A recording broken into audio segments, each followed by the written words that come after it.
오늘 제가 추세선 긋는 방법을 가르쳐 드릴게요. 추세선을 끌 때는 파동의 고점 저점이 점인 거예요. 지금 현재 추세는 점 두 개로 보면 딱 나오게 돼 있어요. 올라갔다가 내려갔다가 이렇게 파동이 있잖아요. 올라가서 꺾이는 이 파동의 고점 구간 여기를 하나의 점으로 인식하고 밑에 있는 것도 점으로 인식하고 위에 있는 점끼리 두 개를 연결해요. 이게 지금 현재 파동의 추세예요. 그리고 밑에 이걸 연결하면 또 밑에 추세가 생기죠. 근데 만약에 이 파동이 이렇게 돼서 이렇게 꺾이잖아요. 그러면 어떻게 됐어요? 지금 이 파동을 기준하면 이렇게 되는 거예요. 만약에 이 파동 이후에 주가 올라가다가 이렇게 올라가잖아요. 요게 꼭지가 되는 거예요. 이렇게 되면은 그러면은 요렇게 연결하면 돼요. 반등의 성공. 파동을 한 비교를 해봅시다. 작은 파동과 큰 파동을 또 구분해야 돼요. 이렇게 움직이는 거는 큰 파동이라 그래요. 요렇게 움직이는 걸 작은 파동이라 그러거든요. 작은 파동은 작은 파동들의 매매 전략을 펼치는 거고, 큰 파동은 큰 파동대회의 매매 전략을 펼치는 겁니다. 여기랑 여기 추세선을 연결해볼게요. 쭉 연결해보면 요렇게 나와요. 요거 두 개를 연결했는데 이게 나온 거고, 뭐 요거 두 개를 연결했는데 이게 나온 거예요. 근데 여기서부터 바뀌죠. 여기서부터 추세선을 벗어나잖아요. 그럼 요거랑 이렇게 연결을 해봐요. 그리고 요 밑에 거랑 요거를 연결하면 요렇게 되죠. 그러면 지금 현재 추세는 어떻게 돼요? 요거랑 연결하면 이렇게 되는 거예요. 요렇게 요런 걸 유추해 볼 수 있는 거예요. 그러면 여기가 매수할 수 있는 라인이 눌림목이 맞다는 거죠. 지금 현재 추세에서 두 개를 연결했을 때 어떤 그림이 나온다. 내려가는 게 강했다가 점차 줄어드는지 올라가는 힘으로 바뀌었는지를 알 수가 있는 거죠. 지금 고점을 높였기 때문에 위로 간다는 거죠. 밑에 거도 위로 간다. 그러면 여기가 타점이 될 수 있는 거죠. 중요한 게 작은 파동으로 끌 거면은 작게 먹어야 되고요. 큰 파동으로 끌 거면 좀 버텨야 돼요. 가장 핵심이 뭐냐면은 이 꼭지 두 개를 연결할 줄 알아야 된다. 이렇게. 두 개를 이렇게 연결할 줄 알면은 그때 상황에 맞는 추세선이 나오기 시작해요. 구독, 좋아요, 알람 버튼 꼭 한번 눌러주세요.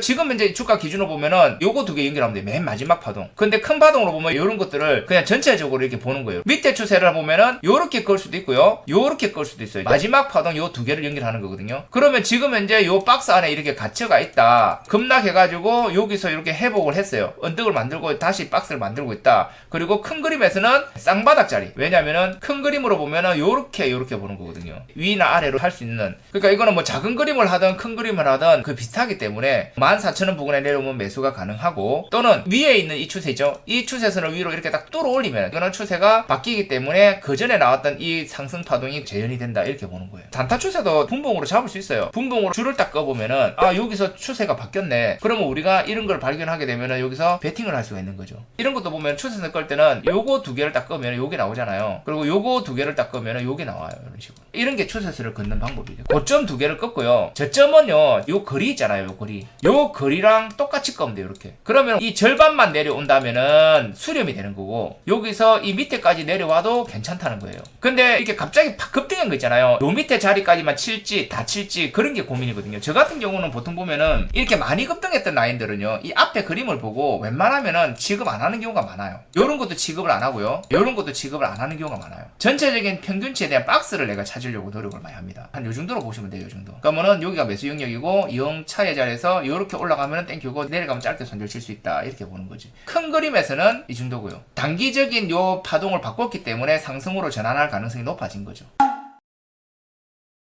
큰 그림으로 보면 이 그림이에요. 딱 보이잖아요. 마지막 두 개가 제일 중요하거든요. 요런 점을 딱 연결하면 돼요. 이게 약간은 틀려질 수도 있어요.